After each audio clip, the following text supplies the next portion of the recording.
wahlul 'uqdatam min lisani yafqahu qawli. Qala Allah Ta'ala fil Qur'anil Karim, A'udzu billahi minasy syaithanir rajim. Wa ma umiru illa liya'budullaha mukhlishina lahud-din. حنفاء ويقيموا الصلاة ويؤتوا الزكاة وذلك دين القيمة. Alhamdulillah, syukur kita panjatkan kepada Allah. Sore hari ini Allah izinkan kita untuk berkumpul di majelis ilmu. Mudah-mudahan dengan begitu Allah mudahkan jalan kita menuju surganya. Amin. Salawat dan salam kita panjatkan kepada Allah. Semoga terlimpah curah kepada seorang manusia mulia, insan pilihan, idola kita semua, Nabi Muhammad SAW. Mudah-mudahan dengan kita senantiasa bersalawat kepadanya, mengamalkan sunnah-sunnahnya, kita terpilih di antara umatnya yang mendapatkan syafaat. Amin ya rabbal alamin. Baik, teman-teman semuanya yang disayang Allah, tema yang diberikan kepada saya di sore hari ini, Al-Quran sebagai titik temu persaudaraan kita. Kurang lebih begitu ya. Nah, alhamdulillah kita bisa berkumpul sore hari ini di majelis ilmu. Alhamdulillahilladzi bi ni'matihi tatimmus shalihat. Segala puji bagi Allah. Dengan nikmatnya sempurnalah segala amal soleh, amal kebaikan. Kalau berkumpul di majelis ilmu ini adalah sebuah ibadah, karena menuntut ilmu ini kan dalam rangka menuntaskan kebodohan, dan kita bertekad untuk mengamalkan setiap ilmu yang kita tahu, karena ilmu yang bermanfaat bukanlah ilmu yang sekedar menjadi wawasan, melainkan ilmu yang bisa kita aplikasikan dalam kehidupan. Nah, kita berkumpul di sini dengan satu tujuan. Thalabul ilm, mencari ridha Allah. Karena kalau Allah sudah ridha, selesai ya. Ya ayyatuhan nafsul mutmainnah, irji'i ila rabbiki radiyatan mardiyah, fadkhuli fi ibadi wadkhuli jannati. Kalau Allah udah ridha sama kita, maka mudah-mudahan Allah kumpulkan kita nanti di surganya. Dan kita berkumpul di sini dengan izin Allah, karena kita ini bersaudara, bukan? Kita ini saudara, ya, anak cucu keturunan Nabi Adam, jelas. Tapi kita lebih dari itu, bukan sekedar saudara biologis ya, ukhuwah, saudara seiman, iman yang mempersatukan kita. Sebagaimana kata Allah dalam Quran surah Al-Hujurat ayat 10 ya. A'udzu billahi minasy syaithanir rajim. Innamal mu'minuna ikhwatun fa aslihu baina akhawaykum wattaqullah. Innallaha ghafurur rahim. Sesungguhnya orang-orang yang beriman itu bersaudara, maka damaikanlah antara saudara kalian yang berselisih, yang bertikai. Jadi betapa Allah ingin kita ini bersaudara, bahkan ketika ada orang yang musuhan, yang marahan, ya, kita diminta sebagai saudara beriman yang lain untuk mempersaudarakan mereka, untuk kembali menyatukan mereka, merekatkan ukhuwah mereka. Bertaubatlah kepada Allah, sesungguhnya Allah Maha Pengasih lagi Maha Penyayang. Sadaqallah. Nah, teman-teman semuanya di sini Allah.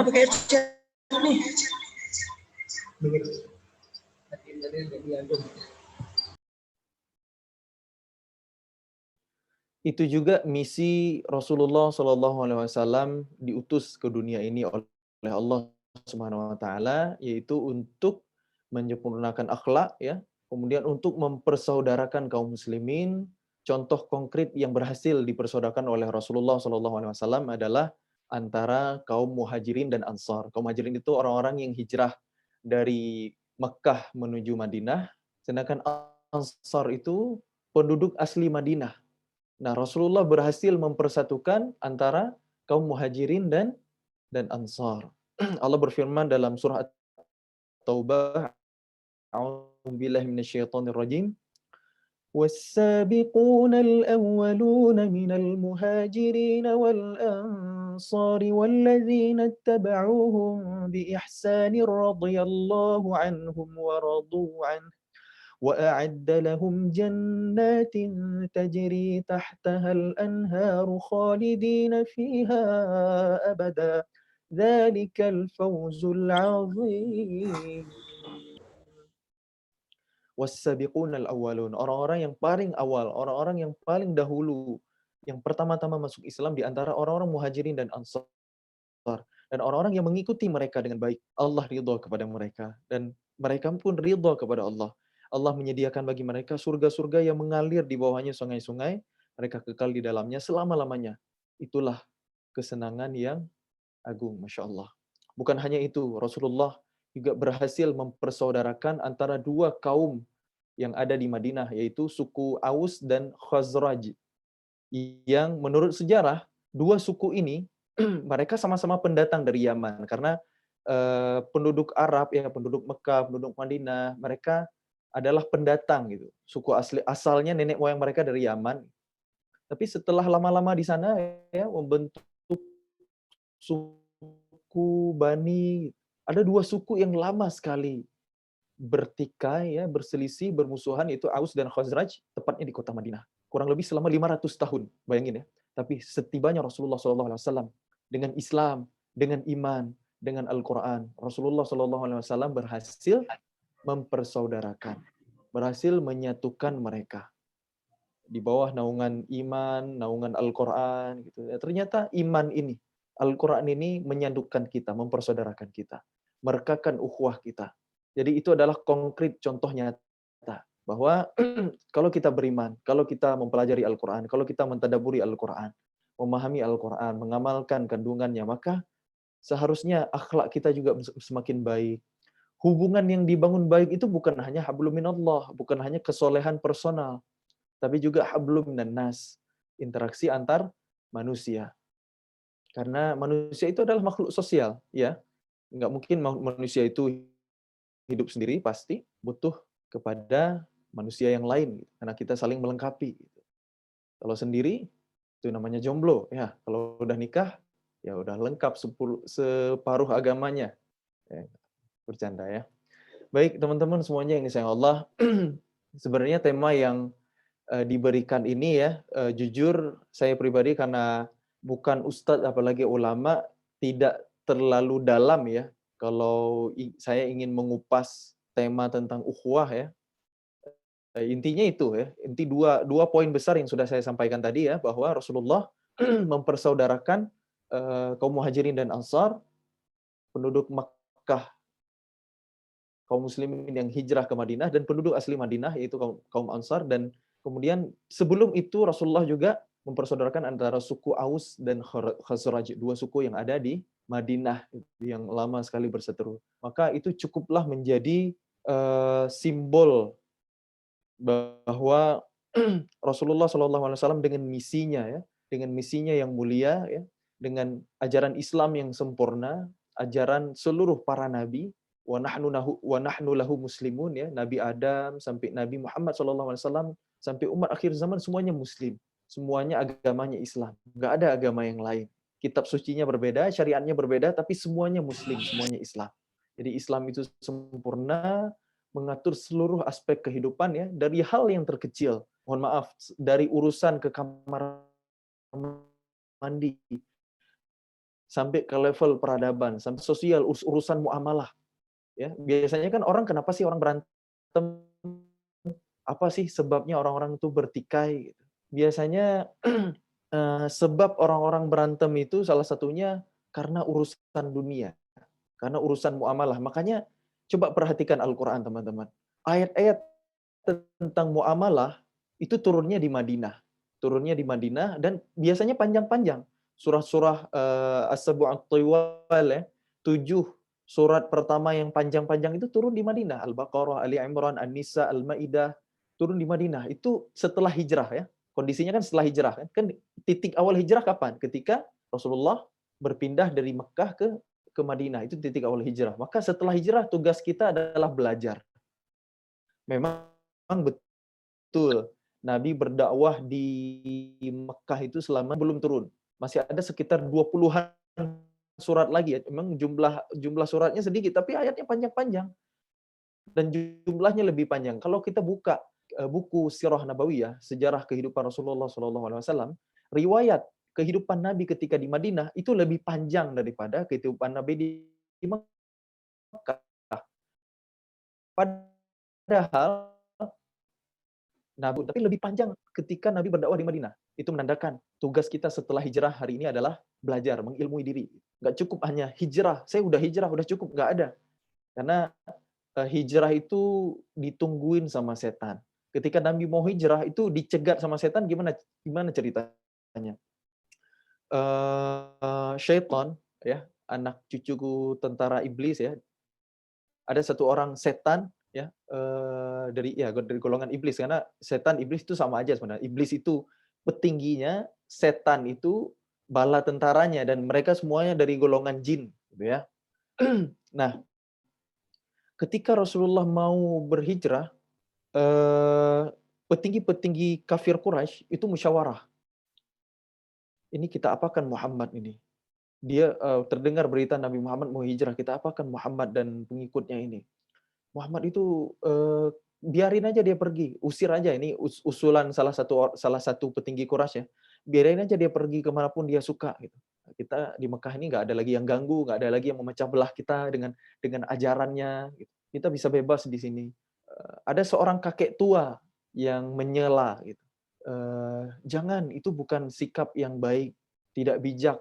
Karena Muhammad itu halawah, perkataannya itu sangat manis, sangat mudah memukau setiap orang yang bertemu dengannya dengan kelembutan akhlaknya, dengan kejujurannya. Nanti Muhammad itu akan membangun basis kekuatan di suatu tempat, dan jangan gitu. Akhirnya diikuti nasihat dari kakek tua yang penampilannya meyakinkan, penuh wibawa. Padahal awalnya mereka nggak mengenal kakek ini gitu.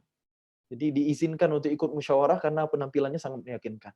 Terus ada pendapat kedua, kalau gitu gimana kalau Muhammad itu kita pasung aja, kita kurung di suatu tempat, biarin aja gitu. Jangan, itu juga nggak bijak gitu. Muhammad itu bisa memanggil bantuan, dia bisa kabur, itu nggak bijak. Terus pendapat yang ketiga, gimana kalau Muhammad itu kita bunuh aja deh? Gimana cara bunuhnya? Kan kalau bunuh berlaku hukum diat di situ ya. Siapa yang membunuh maka dia akan dijatuhi hukum diat itu menurut tradisi sistem yang ada di masyarakat Quraisy waktu itu.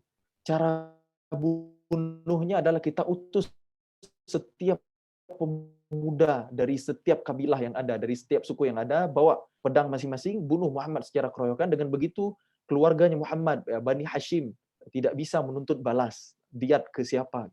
Jadi ini sangat brilian, sangat cerdas ide ini dari Abu Jahal kalau saya nggak salah, dan ini disetujui oleh kakek tua itu. Siapa kakek tua itu? Iblis yang menyamar. Iblis yang menyamar menjadi seorang kakek-kakek tua yang sangat meyakinkan penampilannya, kata-katanya berwibawa, dan memberikan nasihat kepada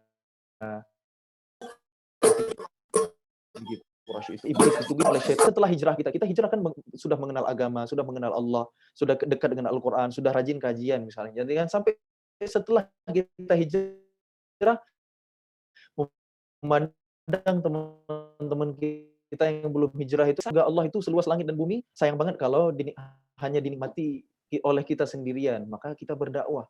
Dakwah itu dengan cinta. Kita hanya mengajak dengan kelembutan, dengan akhlak, itu yang lebih utama. Bahkan bukan dengan menggurui kadang-kadang kalau sesama teman sebaya, tapi gunakan lisan orang lain atau dengan akhlak kita hadir untuk menyelesaikan permasalahan dia. Kita sangat care gitu. Makin kita hijrah, makin penampilan berubah, tapi akhlak kita jauh lebih baik. Nah, yang seperti itu tidak menodai, tidak mencoreng atau tidak merobek ukhuwah yang ada di antara kita, merobek persaudaraan. Kan fenomena yang terjadi kan sedikit orang yang udah hijrah, tapi nggak mau ngumpul lagi sama geng lamanya, sama teman lamanya. Misalnya seorang akhwat yang sudah berhijab gitu, sudah risih kalau temannya yang belum hijab misalnya, atau hijrahnya ekstrim gitu. Makanya hijrah itu perlu mengilmui diri. Sebab hijrah itu ditunggui oleh setan di perempatan jalan, dia akan menggelincirkan niat hijrah kita, merasa diri lebih baik dari teman-teman yang masih belum hijrah, sehingga mudah menyalahkan, mudah menyesatkan, mudah membid'ahkan. Nah, ini bahaya sekali. Makanya kenapa hijrah itu adalah proses. Setelah hijrah, ayat-ayat tentang muamalah, tentang syariat masih banyak yang turun, maka tugas kita adalah terus belajar. Justru setelah hijrah itu lebih banyak lagi belajarnya, biar kita selamat sampai ke tujuan ya. Itu ngomong-ngomong soal hijrah, agar agar tidak mencoreng gitu persaudaraan kita, ukhuwah kita. Karena itu kan perangkap iblis yang baru. Nah, perlu berhati-hati. Nah, teman-teman semuanya yang disayang Allah ya, selain jebakan syaitan yang selalu berusaha merenggangkan ukhuwah kita ya, apa sebab ukhuwah lain, persaudaraan antara bahkan adik dan kakak itu berantem, antara sahabat itu, padahal teman akrab banget, udah soulmate banget, tapi akhirnya bisa jauh hatinya gitu ya. Kan biasanya orang orang itu kalau nggak akur itu kan jauh hatinya. Orangnya deket gitu, tapi hatinya jauh. Itulah kenapa orang kalau lagi saling bertengkar, saling marahan itu teriak-teriak. Kenapa teriak-teriak? Karena hatinya jauh gitu. Padahal kan kalau di samping coba kalau kalau hatinya dekat gitu, pasti manggilnya sambil berbisik ya, sambil panggilan-panggilan sayang gitu ya. Ini agak sensitif kalau ngomongin kayak gini ya. Contohnya suami istri lah gitu. Teman-teman mungkin belum pengalaman, tapi insya Allah suatu saat bakal menempuh masa itu ya, persiapkan ilmunya karena menikah adalah ibadah paling lama, sholat ada fikihnya ya, puasa juga ada tuntunannya, zakat ada hitung-hitungan nisab dan haulnya, haji ada manasiknya, ibadah semuanya ada persiapannya. Apalagi untuk ibadah yang paling lama ini, yaitu nikah. Bisa jadi lebih dari separuh usia kita habiskan dalam ibadah yang luar biasa ini, pernikahan, masa kita nggak siapin ilmunya ya? Maka siapin gitu, supaya nanti nggak kaget. Dalam rumah tangga itu bahagianya 90% ya, 10%-nya bahagia banget malah ya. Ya konflik-konflik ringan, ada aja itu sebagai bumbu rumah tangga, tapi setelah itu hikmahnya kita tahu apa yang harus diperbaiki, hubungan semakin rekat gitu pasca konflik itu ya. Karena konflik itu ada, rumah tangga Nabi juga ada ujiannya gitu. Jadi ketika terjadi konflik, misalnya saya pengalaman gitu. Kenapa kadang-kadang suara itu bisa meninggi gitu, padahal kan suami istri itu kan sangat dekat gitu. Kalau lagi baik itu mesra, cukup dengan berbisik, tapi kalau lagi berantem suaranya gede. Kenapa? Karena hatinya yang jauh.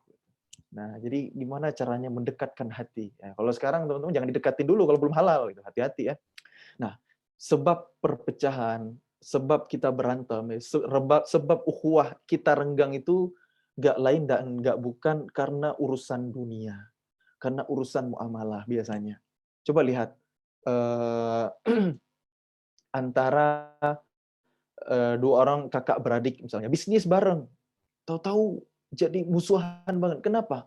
Karena bagi hasilnya nggak pas. Saya kerjanya lebih banyak, saya yang paling lebih berhak dapat jatah lebih banyak. Enggak, saya yang sangat sibuk gitu, ngurusin dari mulai produksi hulu ke hilir, mikirin branding, marketing, selling gitu. Saya yang lebih pusing gitu. Saya dong yang lebih banyak. Karena urusan dunia, karena urusan harta, karena urusan materi. Nah, itulah makanya fitnah ini jangankan kita, bahkan sahabat Nabi yang hidup bersama Rasulullah, yang wahyu masih turun, itu pun kejadian sama mereka. Coba lihat di Quran surah Al-Anfal, awal dari surah Al-Anfal. Ini mukjizat Quran ya. Al-Quran berisi kisah-kisah, berisi sejarah, tapi Quran itu bukan kitab sejarah. Makanya cara Al-Quran bertutur itu mukjizat. Kalau hari ini mungkin di film ada sinematografi, ada alur, ada eh, set intro dan konflik segala macam. Ini cara Al-Quran bertutur itu luar biasa. Coba lihat kisah yang ada di artinya apa? Harta rampasan perang. Coba lihat ayat pembukanya. Ayat pembukanya nggak urut ya. Bunyinya apa? Hafal nggak surah Al-Anfal? A'udzu billahi minasyaitonir rajim. Bismillahirrahmanirrahim. يسألونك عن الأنفال قل الأنفال لله والرسول. Mereka bertanya kepadamu Muhammad tentang harta rampasan perang.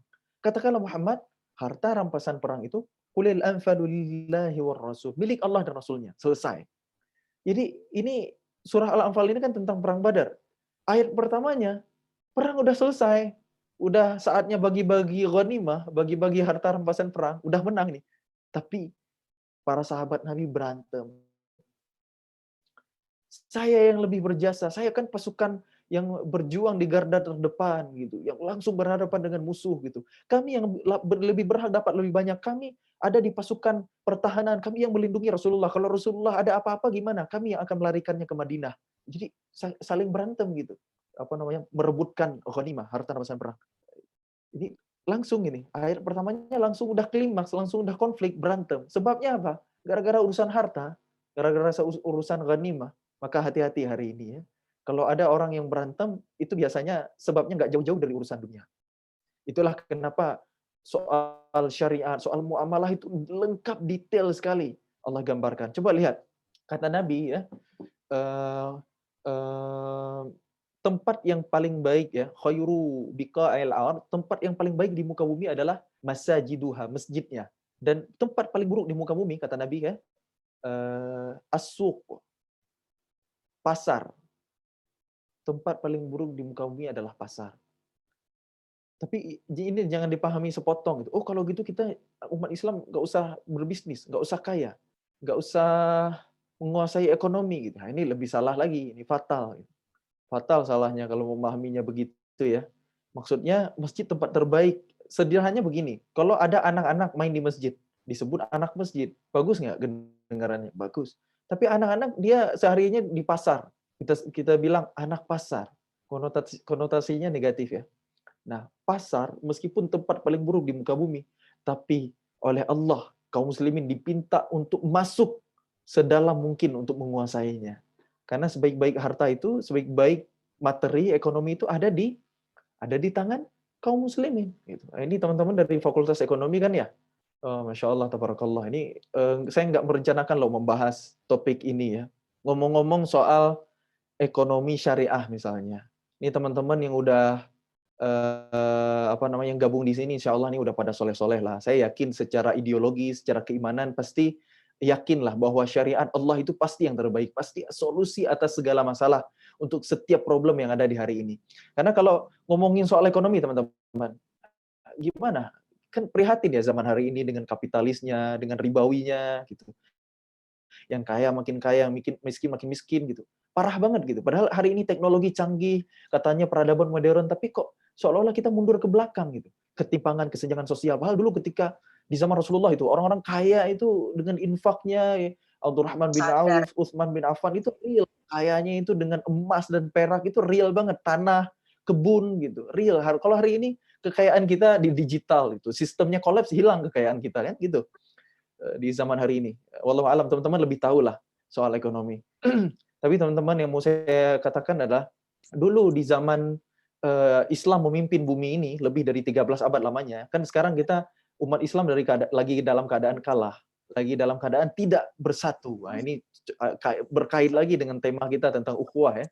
Makanya umat Islam nggak bangkit hari ini, kalah di setiap lininya, di ekonominya kalah, di pendidikannya tertinggal, di politiknya juga Nah kan, lemah. Gitu. Ini keadaan Muslim hari ini. Tapi kita jangan berputus asa sebab kita lah umat yang dipilih oleh Allah untuk menghadirkan kembali di 5 fase kemenangan Islam kembali. Bukankah Konstantinopel sudah terjawab oleh Muhammad Al-Fatih dibebaskan? Yang belum ini Roma. Entah itu Roma beneran yang ada di Italia atau Amerika hari ini sebagai pewaris Imperium Romawi zaman dulu. Wallahu alam gitu. Siapa yang akan dikalahkan? Tidak harus dengan perang, boleh jadi dengan diplomasi. Wallahu alam, kita nggak tahu ke depannya seperti apa. Yang jelas ke depan adalah masa kejayaan Islam. Cukup lihat hari ini dengan gelombang hijrah di mana-mana, pengajian di mana-mana, rumah tahfidz berjamur di mana-mana. Ini maka ini adalah indikasi kebangkitan Islam. Semua yang berbau syariah hari ini udah nggak asing lagi, ya teman-teman ya.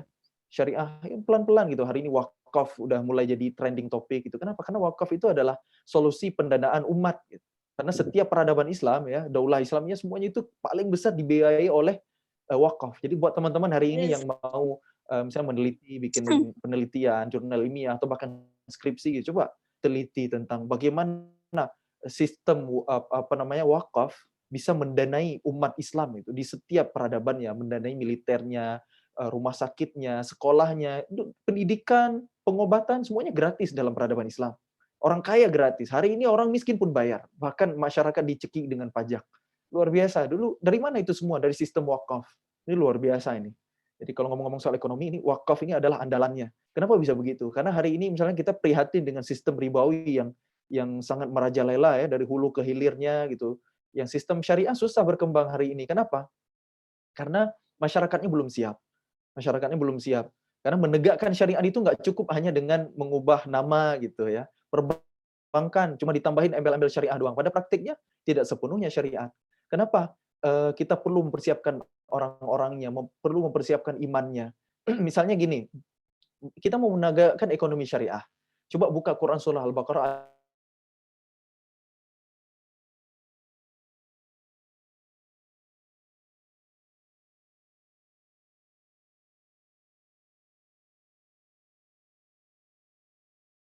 Itu kaidah pertama ya, tulis, catat gitu, catat. Nanti di tengah-tengah ayat, ya ini ayat paling panjang dalam Al-Quran tentang hutang piutang, betapa urusan muamalah itu sangat diatur oleh Allah. Kenapa? Karena orang bertikai, orang berantem itu karena muamalah, dan pertanggungjawaban muamalah itu nggak ringan di akhirat. Soal umur ditanya Allah dipakai untuk apa? Ilmu diamalkan nggak? Tapi soal harta yang ditanyain itu dua, nggak bergeser kaki seorang hamba di yaumil mahsyar nanti, di yaumil hisab nanti, sebelum ditanyain dua hal tentang harta. Dapat dari mana, dibelanjakan untuk apa. Maka kalau orang berilmu, orang beriman yang memegang harta itu aman. Karena orang beriman itu mudah untuk memberi, mudah untuk berbagi, mudah untuk berinfak.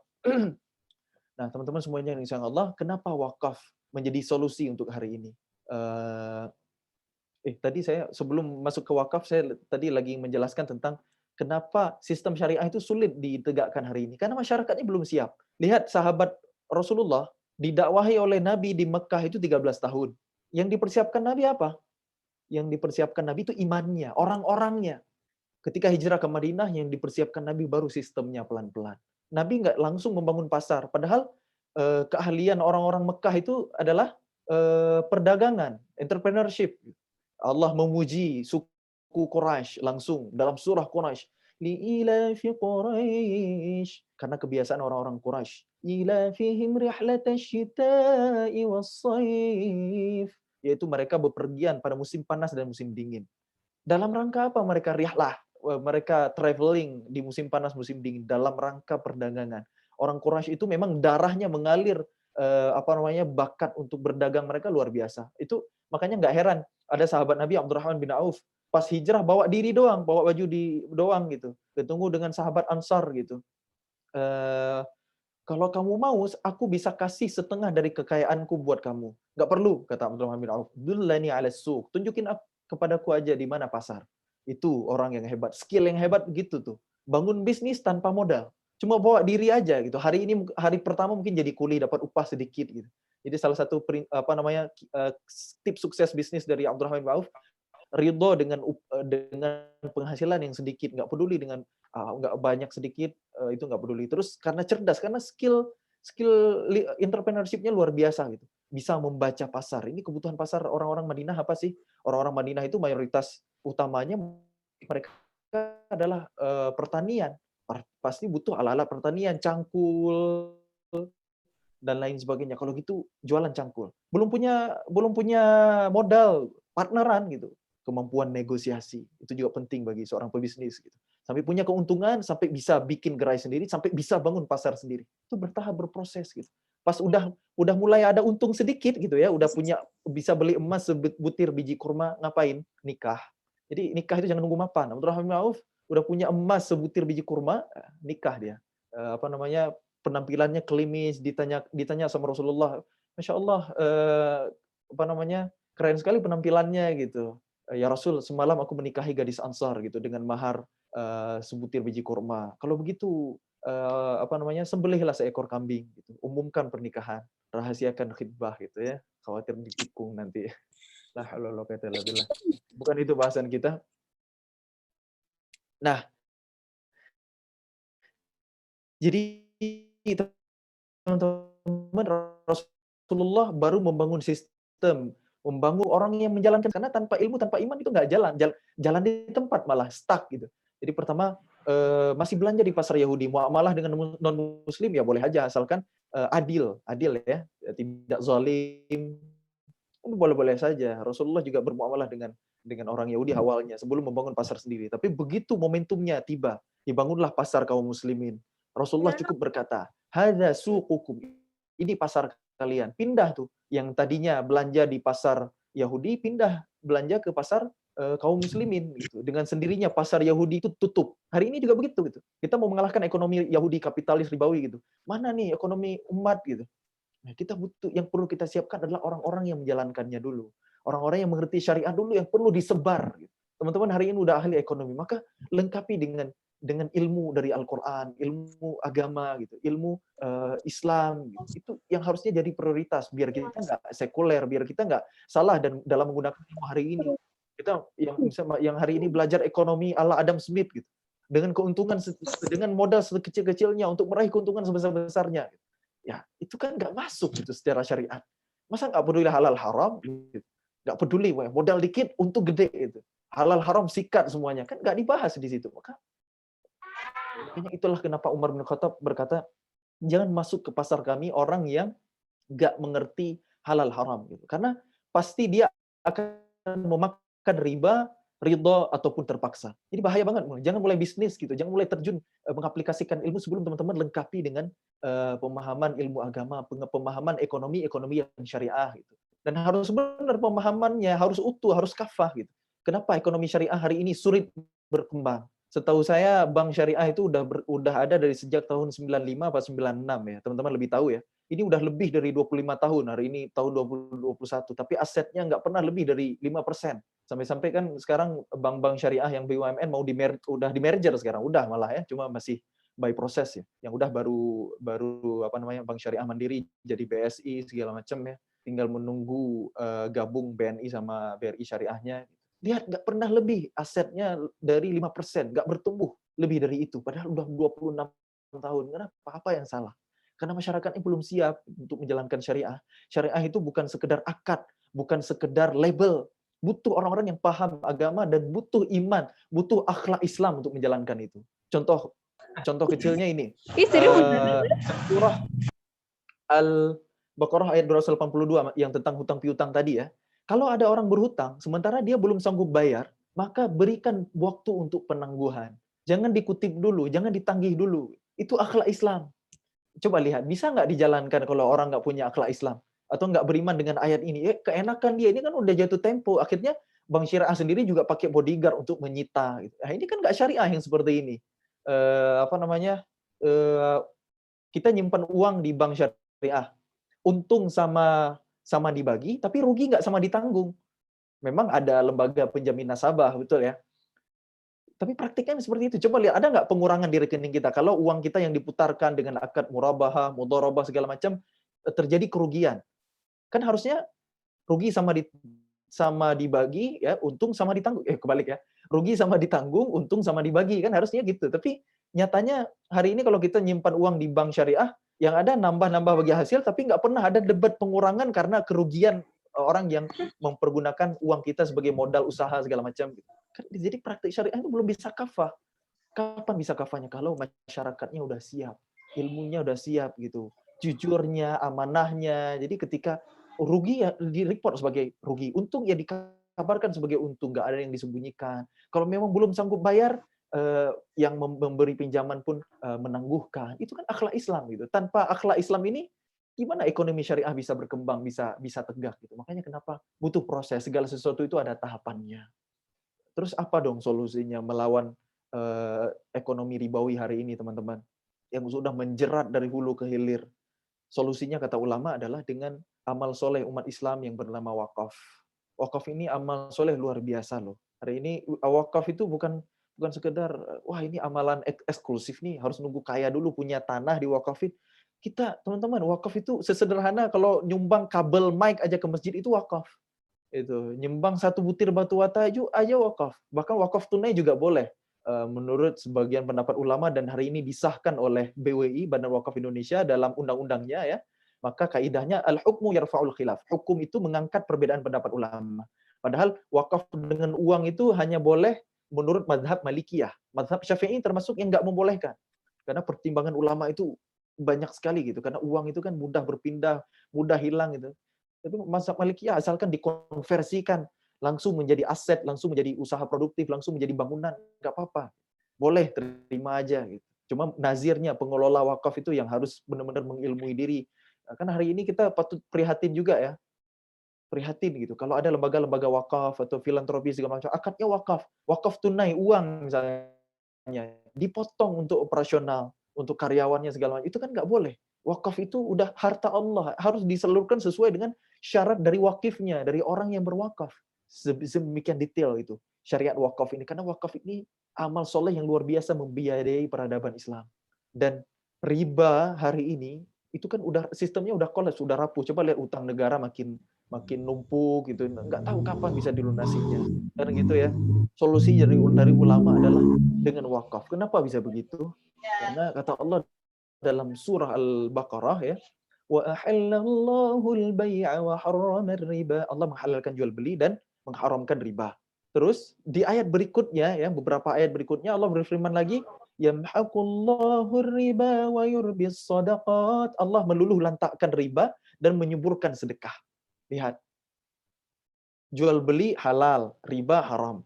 Allah hancurkan riba, Allah suburkan sedekah.